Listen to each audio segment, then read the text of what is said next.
ತಗೋ. ಯಾಕಷ್ಟು? ಬ್ಯಾಂಡೇಜ್ ಕಟ್ಕೊಳ್ಳೋದಕ್ಕ?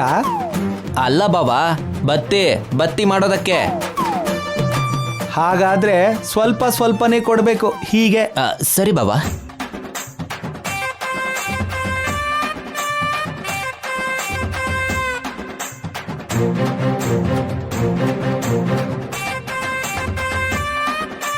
ಕೋಳಿ ಕತ್ತು ಮುರಿದಾಗಿ ಏನು ಹಾಕಿ ತಿರುಗಿಸ್ತಿದ್ಯಾ? ಸ್ವಲ್ಪ ಮೃದುವಾಗಿ ಮಾಡು ನಿಹಾರಿಕಾ. ಸರಿ ಪೃಥ್ವಿರಾಜ್ ಅವರೇ.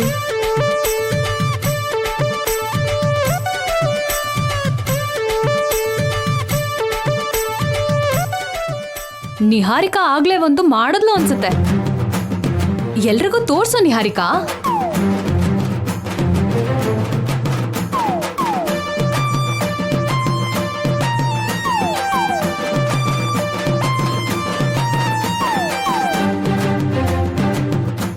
ಏನಾಗಿದೆ ಇದಕ್ಕೆ? ಹೊಟ್ಟೆ ಬಂದಿದ್ಯಾ? ಪೃಥ್ವಿರಾಜ್ ಅವರೇ, ಈ ತರ ಹೀಯಾಳಿಸ್ಬೇಡಿ. ಸ್ವಲ್ಪ ಡಯಟ್ ಮಾಡಿಸಿದ್ರೆ ಸರಿ ಹೋಗುತ್ತೆ ಬಿಡು ಬಾವ. ಏಯ್, ಏನೋ ನಿಮ್ ರಾಮಾಯಣ, ಯಾಕೆ ರೇಗಿಸ್ತೀರಾ? ಅವಳೆ ಕಲ್ತ್ಕೊಳ್ತಾಳೆ ಬಿಡು. ನೀನ್ ಅವ್ರ ಮಾತನ್ನ ತಲೆಗೆ ಹಾಕೊಳ್ದೆ ಮಾಡಮ್ಮ. ಈ ಸಾರಿ ಹೇಗ್ ಬರುತ್ತೋ ಏನೋ. ನೀನ್ ಸುಮ್ನಿರ್ತೀಯಾ?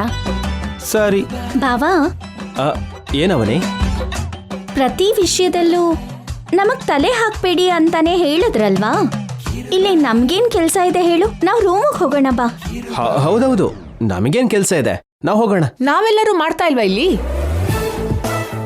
ನೀವು ಸೇರ್ಕೊಂಡ್ ಮಾಡ್ಬೋದಲ್ವಾ? ಅದೇನ್ ಅವಶ್ಯಕತೆ ಇಲ್ಲ. ಪ್ರತಿ ವಿಷಯದಲ್ಲೂ ನೀವ್ ನಮ್ಮನ್ನ ನಿಮ್ ಗ್ರೂಪ್ ಅಲ್ಲಿ ಸೇರಿಸ್ಕೊಂತಾ ಇದ್ದೀರಾ ಹೇಳಿ? ಅತ್ತೆ, ನೀವಾದ್ರೂ ಹೇಳಿ ಅವ್ರಿಗೆ. ಅವನಿ, ನನಗೆ ನಿದ್ರೆ ಬರ್ತಿದೆ, ನಡಿ.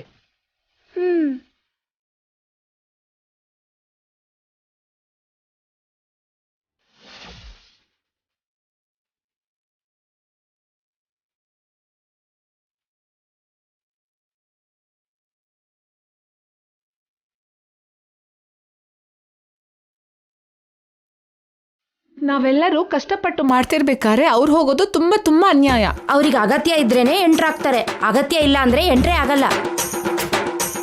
ಅದು ಅಲ್ಲದೆ ಅವರಿಗೆ ಲೈಸೆನ್ಸ್ ಇದೆ ನಿಹಾರಿಕಾ. ಅವರು ಧೈರ್ಯವಾಗಿ ರೂಮ್ ಒಳಗೆ ಹೋಗೋದೇ ಅಲ್ಲ, ಏನಾದ್ರೂ ಮಾಡ್ತಾರೆ. ಲೈಸೆನ್ಸಾ? ಅದೇ ತಾಳಿ. ಲೈಸೆನ್ಸ್ ಇದ್ರೆ ಪೊಲೀಸರು ಕೂಡ ತಡೆಯಲ್ಲ. ನಿನ್ ಲೈಸೆನ್ಸ್ಗಳನ್ನ ನಿಲ್ಲಿಸ್ತೀಯಾ? ಎಲ್ಲಿ ಏನ್ ಮಾತಾಡ್ಬೇಕು ಅನ್ನೋದು ಗೊತ್ತಾಗಲ್ಲ.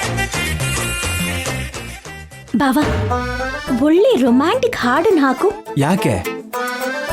ನಿಹಾರಿಕಾ ತುಂಬಾನೇ ಉರ್ಕೊಂಡಿದ್ದಾಳೆ.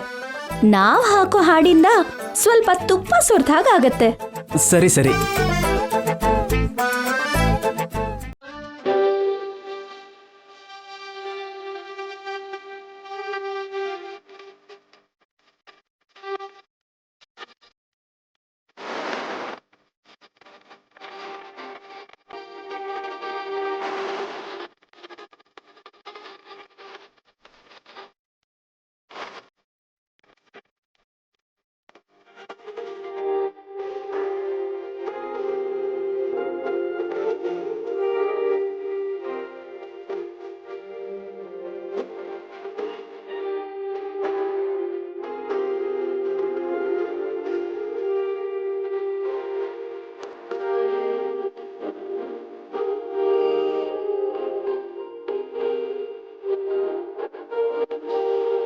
ಬಾವಾ, ಏನ್ ಕೃಷ್ಣ, ಮೇಲ್ಗಡೆಯಿಂದ ಹಾಡು ಕಳಿಸ್ತಿದೆ. ಹಾಕಿದ್ರೆ ಬರಲ್ವಾ ಮತ್ತೆ? ಟಿವಿಲ್ ಬರ್ತಿದ್ಯಾ? ಟಿವಿಲಲ್ಲ, ರೊಮ್ಯಾಂಟಿಕ್ ಕಪಲ್ಲು ಡ್ಯೂಯೆಟ್ಗೋಸ್ಕರ ಆಡಿಯೋ ಆನ್ ಮಾಡಿದ್ದಾರೆ.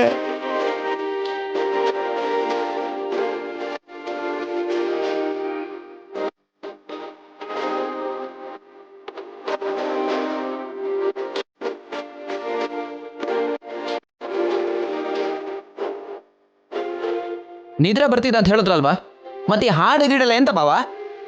ಅವ್ರಿಗೆ ಲೈಸೆನ್ಸ್ ಇದೆ, ಅವರು ಡ್ಯಾನ್ಸ್ ಮಾಡ್ಕೋತಾರೆ, ಹಾಡ್ಕೋತಾರೆ, ಅದು ಅವ್ರ ಇಷ್ಟ. ಮಧ್ಯದಲ್ಲಿ ನಿನ್ಗೇನ್ ಕಷ್ಟ?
ನಮ್ ಕೆಲ್ಸ ಆಗೋಯ್ತು, ನಮಗೂ ನಿದ್ರೆ ಬರ್ತಿದೆ, ನಾವು ಹೊರಡ್ತೀವಿ.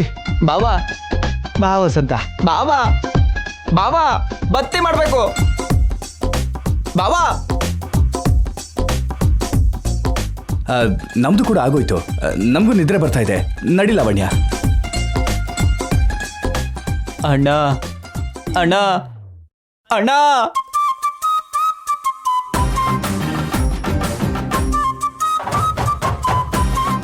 ಅಮ್ಮ ನಮಗೂ ನಿದ್ದೆ ಬರ್ತಾ ಇದೆ, ನಾವು ಹೋಗ್ತೀವಿ. ಬಾ ನಿಹಾರಿಕಾ. ನೀವು ಹೋದ್ರೆ ಹೇಗೆ? ಬತ್ತಿ ಪೂರ್ತಿ ಮಾಡೇ ಹೋಗ್ಬೇಕು. ಅಲ್ಲ ಅವರೆಲ್ಲರೂ ಹೋದ್ರಲ್ವಾ? ಅವ್ರುಗಳೇ ಬೇರೆ, ನೀವೇ ಬೇರೆ. ಈ ವಿಷಯದಲ್ಲಿ ನೀವೇ ಪ್ರತ್ಯೇಕ. ನೀವು ಪೂರ್ತಿ ಮಾಡೇ ಹೋಗ್ಬೇಕು.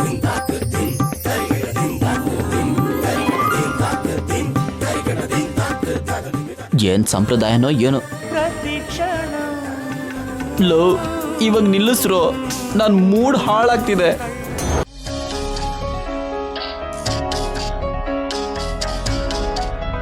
ಅಮ್ಮನ ಹೊಟ್ಟೆಲೆ ಹುಟ್ಟಿರೋ ಅಣ್ಣ ಬಾಲ್ಯದಲ್ಲೇ ದೂರ ಆಗಿರ್ಬೋದು, ಎಲ್ಲೆಲ್ಲೋ ಬೆಳೆದಿರ್ಬೋದು. ನಮ್ಮ ಹತ್ರ ಬಂದ್ಮೇಲೆ ನಮ್ಮ ಜೊತೆ ಬೆರಿಬೇಕು ಅಲ್ವಾ?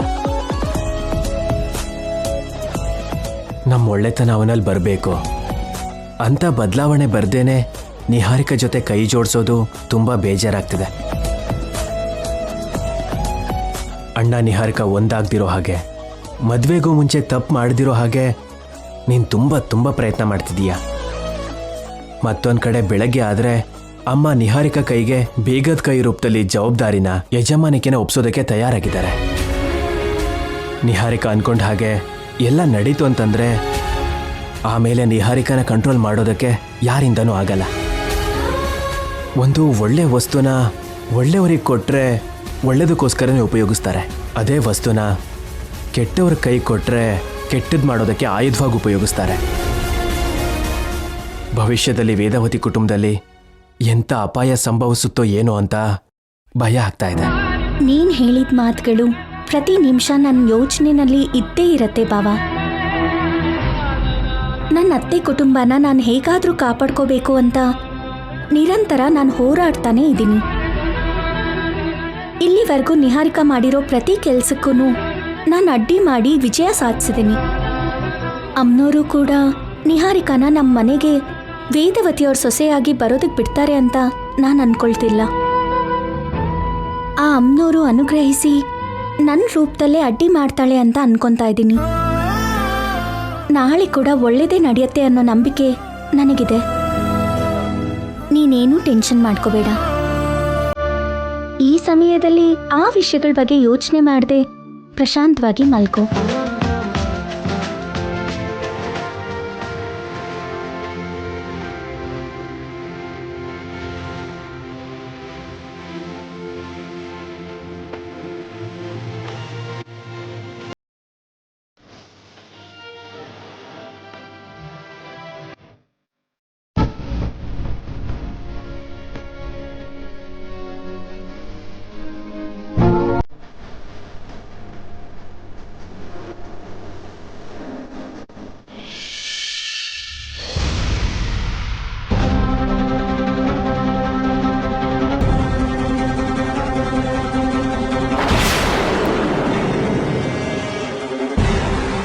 ಅಮ್ಮನಿಂದ ನಿಹಾರಿಕಾ ಬೀಗದ ಕೈ ಸ್ವೀಕರಿಸೋ ಈ ಕಾರ್ಯಕ್ರಮದಲ್ಲಿ ಏನು ಜಗಳ ನಡೆಯುತ್ತೋ ಏನೋ.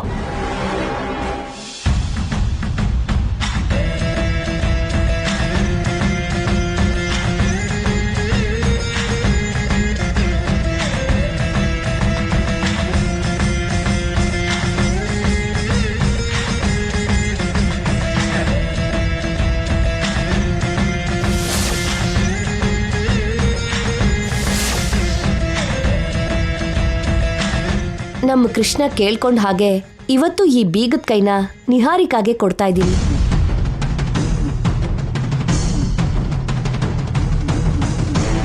ಅವನೇ ಹೇಳ್ದ ಹಾಗೆ ಇವತ್ತು ಏಕಾದಶಿ ಆಗಿರೋದ್ರಿಂದ ನಿಮ್ಮೆಲ್ಲರ ಸಮ್ಮುಖದಲ್ಲಿ ನಿಹಾರಿಕಾ ಬೀಗದ ಕೈನ ಸ್ವೀಕರಿಸ್ತಾಳೆ.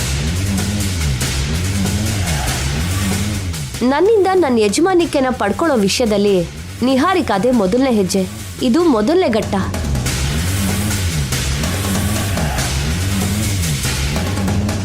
ವೇದ, ಇನ್ನು ತಡ ಯಾಕೆ? ಅಮ್ಮನವ್ರ ಮುಂದೆ ಅದನ್ನಿಟ್ಟು ನಿನ್ನ ಮೇಲೆ ಅಮ್ಮನವ್ರ ಅನುಗ್ರಹ ಇದ್ದಂತೆ ನಿಹಾರಿಕಾ ಮೇಲೂ ಇರ್ಲಿ ಅಂತ ಹೇಳಿ ತಗೊಂಡ್ ಬಂದು ನಿಹಾರಿಕನ್ ಬೀಗ ಕೊಡು. ಈ ಶುಭ ಸಂದರ್ಭದಲ್ಲಿ ನಿಮ್ ಎಲ್ಲರ ಮುಖನೂ ಪಳಪಳ ಅಂತ ಹೊಳಿತಿರ್ಬೇಕು. ಹೀಗೆ ಡಲ್ ಆಗಿದೆಯಲ್ಲ ಯಾಕೆ? ಈ ಹೊತ್ತು ನಾವೆಲ್ಲ ಹೀಗೆ ಬಿಡು. ವೇದ, ರಾಹುಕಾಲ ಬರೋಕ್ ಮುಂಚೆ ನೀನು ಹೋಗು. ಅವನಿ ಇಷ್ಟು ಸೈಲೆಂಟ್ ಆಗಿದ್ದಾಳಂದ್ರೆ ಸಮಥಿಂಗ್ ಈಸ್ ರಾಂಗ್.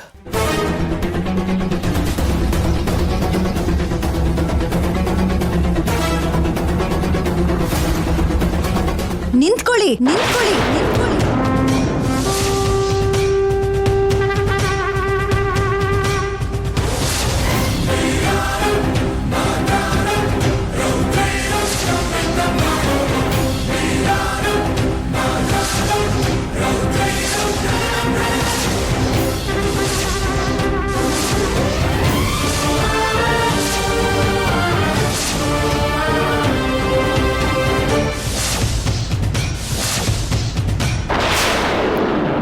ಬಂತು ಫೈರ್ ಬ್ರ್ಯಾಂಡ್.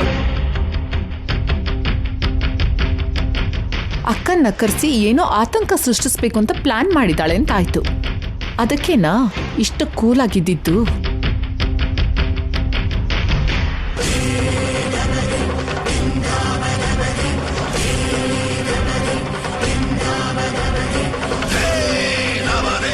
ಏನಕ್ಕ ಇಲ್ಲಿಗೆ ಬಂದೆ? ಇಲ್ಲಿ ನಡೀತಿರೋ ವಿಷಯನೆಲ್ಲ ನೀನೇ ಲೀಕ್ ಮಾಡಿರ್ತೀಯ ಅಲ್ವಾ? ಯಾಕೆ ಬಂದೆ? ಬೀಗದ ಕೈನ ನಿಹಾರಿಕಾಗೆ ಕೊಡ್ಬೇಕು ಅಂತ ಯಾಕೆ ಅನ್ಕೋತಿದ್ದೀರಾ ವೇದವತಿ ಅವರೇ? ಇದು ನಮ್ ಕುಟುಂಬದ ವಿಷಯ. ನಿನಗೆ ಉತ್ತರ ಕೊಡ್ಬೇಕಾಗಿರೋ ಅಗತ್ಯ ನಮಗಿಲ್ಲ. ಮೊದಲು ನೀನು ಹೊರಗಡೆ ಹೋಗು. ಇಳ್ಸೋ.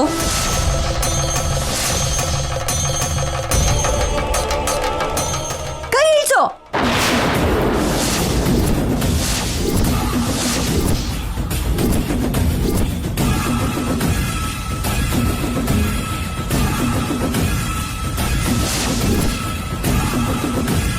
ಅಬ್ಬಾ, ಇವಳು ವಾಯ್ಸ್ ಏನು ಇಷ್ಟು ಜೋರಾಗಿದೆ? ಆಗ್ಲೇ ಏನಾಯ್ತು ನೋಡ್ತಾ ಇರು. ನಿಮ್ ಕುಟುಂಬ ವ್ಯವಹಾರ ಅಂತ ಅಂದ್ರಿ. ನಿಮ್ ಕುಟುಂಬದಲ್ಲಿ ನೋಡಿ, ನನ್ ತಂಗಿ ಇದ್ದಾಳೆ. ಅವನಿಗೆ ಅಪ್ಪ ಅಮ್ಮ ನಾನೇ.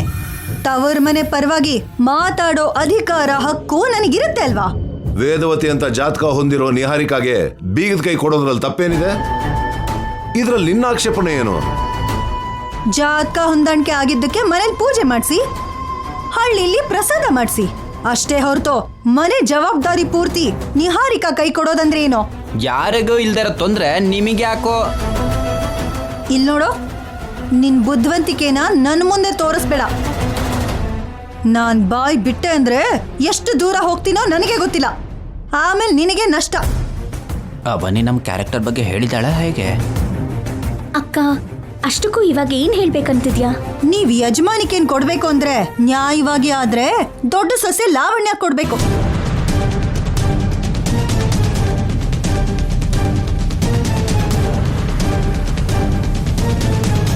ಇಲ್ವಾ? ಮಗಳು ವಸಂತ ಅತ್ಗೆ ಕೊಡ್ಬೇಕು.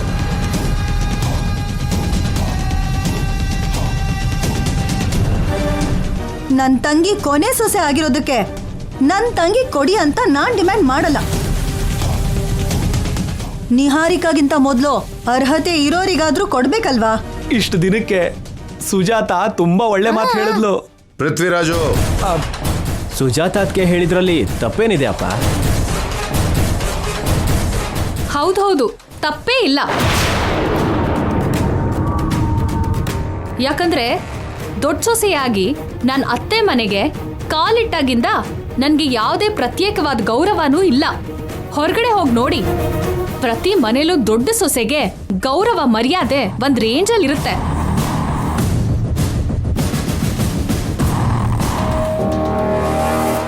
ಆ ವಿಷಯಕ್ಕೆ ಬಂದಾಗ ಪ್ರತಿ ಸಲ ನಾನು ಲಾವಣ್ಯನ ಡಾಮಿನೇಟ್ ಮಾಡ್ತಾನೇ ಇದ್ದೀನಿ. ಲಾವಣ್ಯ ಕೇಳಿದ್ದು ಕೂಡ ತಪ್ಪಲ್ಲ ಅಲ್ವಾ?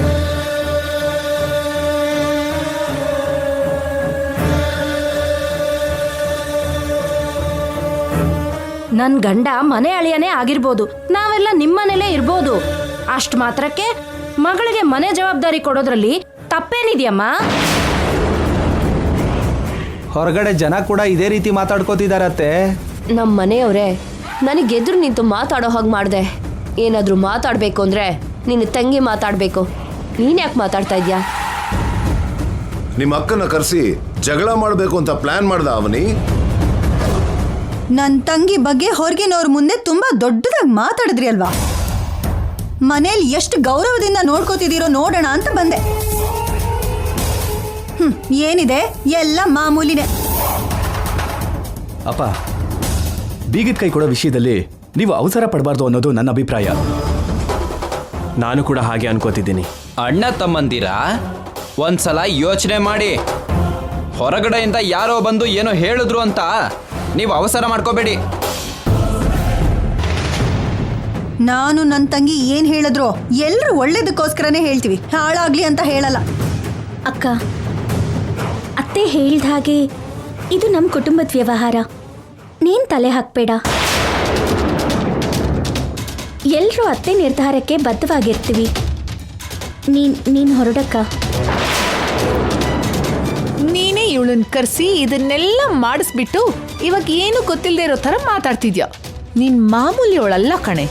ನೆಗೆಟಿವ್ ಆಗಿ ಯೋಚನೆ ಮಾಡೋರ್ಗೆ ಎಲ್ಲ ನೆಗೆಟಿವ್ ಆಗೇ ಕಾಣಿಸುತ್ತೆ.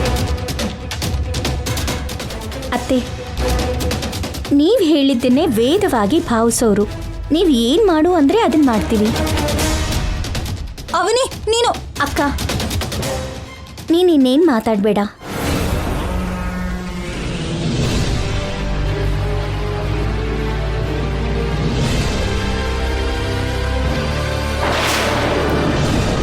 ಅತ್ತೆ, ನಿಮ್ಮ ನಂತರ ಆಚಾರ ಸಂಪ್ರದಾಯಗಳ ವಿಷಯದಲ್ಲಿ ನೀವು ನಿಹಾರಿಕಾನ ವಾರಸ್ದಾರಳು ಅಂತ ಹೇಳಿದ್ರೆ ನಮಗೆ ಯಾವುದೇ ಅಭ್ಯಂತರ ಇಲ್ಲ.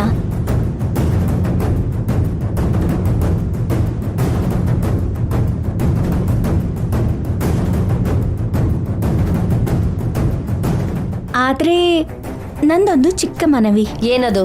ಬೀಗದ ಕೈ ಅನ್ನೋದು ದೊಡ್ಡ ಜವಾಬ್ದಾರಿ ಆಗಿರೋದ್ರಿಂದ ಮಾವ ಹೇಳ್ದ ಹಾಗೆ ಅಮ್ಮನವ್ರ ಹತ್ರ ಇಡಿ. ನಿಮ್ಮ ಪದ್ಧತಿನಲ್ಲಿ ನೀವು ಪೂಜೆ ಮಾಡಿ. ಎಲ್ಲ ಆದ್ಮೇಲೆ ಅಮ್ಮನವ್ರ ಹತ್ರದಿಂದ ನಿಹಾರಿಕಾನ ಬೀಗದ ಕೈ ತಗೊಳ್ಳೋದಕ್ಕೆ ಹೇಳಿ.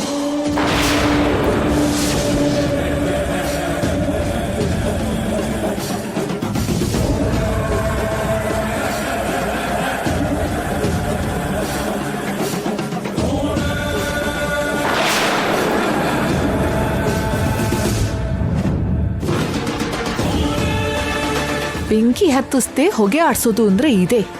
ಕೊನೆ ನಿಮಿಷದಲ್ಲಿ ಸರಿಯಾಗಿ ಸಿಕ್ಕಾಕ್ಸಿದ್ಲು. ಹಾಗೆ ನಡೆದ್ರೆ ನಿಹಾರಿಕಾಗೂ ಒಳ್ಳೇದೇ ಆಗತ್ತೆ.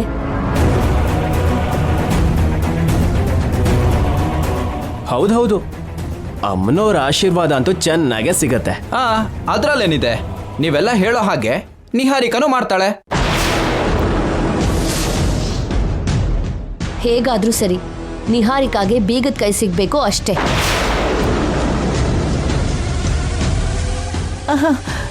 ಏನು ಅಗತ್ಯ ಇಲ್ಲ ಅತ್ತೆ.